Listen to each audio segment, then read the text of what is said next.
Welcome to After the Fact, a podcast from the Pew Charitable Trust that tells the stories behind the numbers shaping our world. This is the second part of our series on how communities prepare for flooding.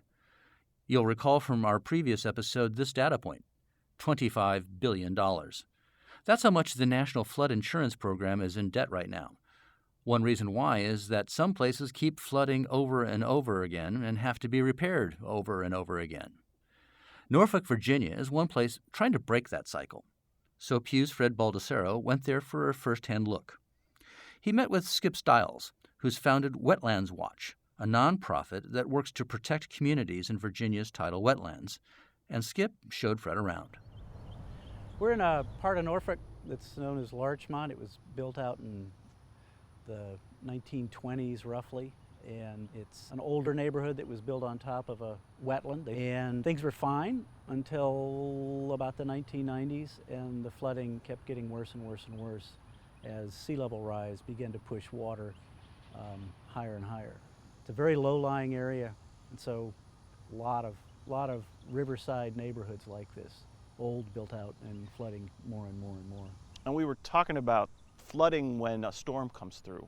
Can you explain what's happening and what that means, how that's coming about? We get higher tides here on a full moon and new moon. So some of our worst storms of record here, our worst flooding, have been November nor'easters on a full moon. And so it doesn't take a hurricane here. Hurricanes are sort of one and done. Nor'easters will sit here for 3 or 4 days. They'll push the water up and then they'll dump 4 or 5 inches of rain. And that's, for us, the real bad situation, because the water comes up higher and it blocks the end of the stormwater drains. And then you get 4 inches of rain and it's got nowhere to go. So it just floods the city from the interior, from places that aren't even along the shoreline. And you said this is happening more, probably since the 90s? Yep, a lot of people talk about having lived in their houses since the 50s, no flooding until the 90s, and then more and more and more storms, 2003, 2005, and it's noticeable. Right in front of the wetland area is a street that has been elevated, you say? It was always a low-lying street, but when sea level began to move the water higher and higher, it flooded more and more frequently. And so the people complained, and the city put together about $1.2 million, and they elevated the street 18 inches. If you look across the street, some houses have elevated porches, some have HVAC systems that have been elevated. Some houses are right on the ground.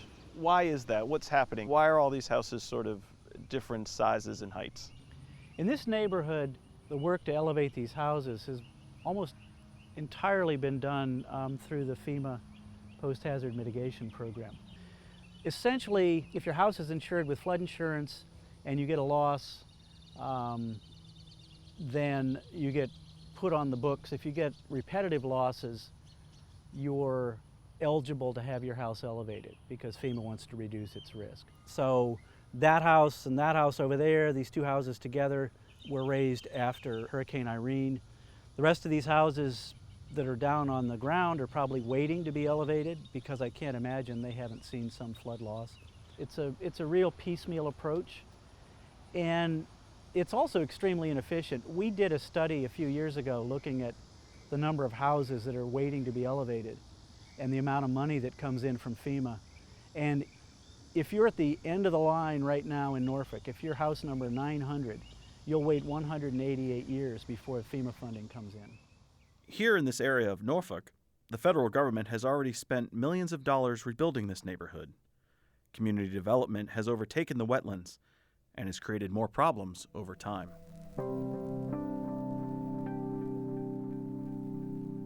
You know what? Let's try something here. Could you turn right past this restaurant, turn right? There's another low-lying street, and it's got water on it today. We're looking at 3 houses side by side by side.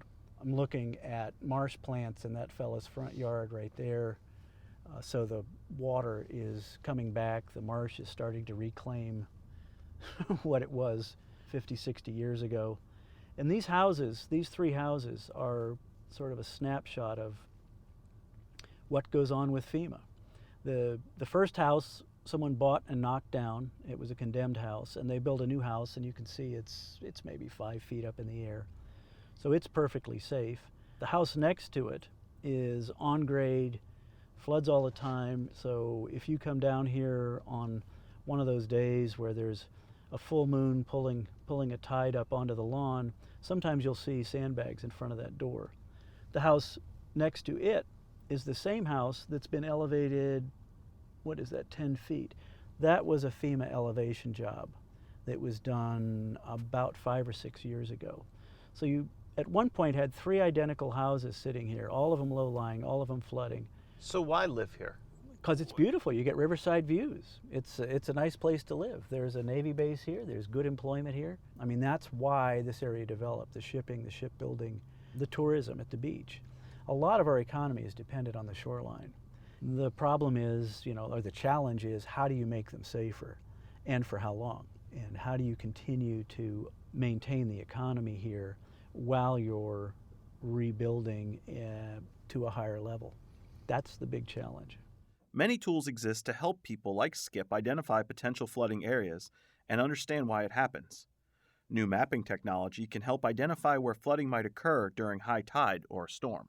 Now those 3 houses that we're looking at, we went back and pulled a map from, I think it was 1850, and it shows that there was a wetland that where those houses were that flood was in the middle of a big tidal marsh. It was filled in, and people built on it, and as I say, now nature wants that marsh back again. The city of Norfolk did a study in 2007, and there was a lot of flooding they couldn't explain until they went and they got an 1850s map of the city, and they overlaid it on the current street grid. And sure enough, everywhere it was flooding used to be an old tidal creek. So as we're driving to the Haven Creek boat ramp, we're driving through another neighborhood, and right at the shoreline is a large concrete wall or bulkhead, and it keeps the waves away, but it also completely destroys whatever was once there, the wetlands and the shoreline ecosystem. So what the city is trying to do is take out these hardened concrete bulkheads and put what they call living shorelines in, so that the habitat comes back, and so that this guy fishing right here has got more fish to catch. This is something that the city of Norfolk has been doing a lot, is basically trying to bring the wetlands back.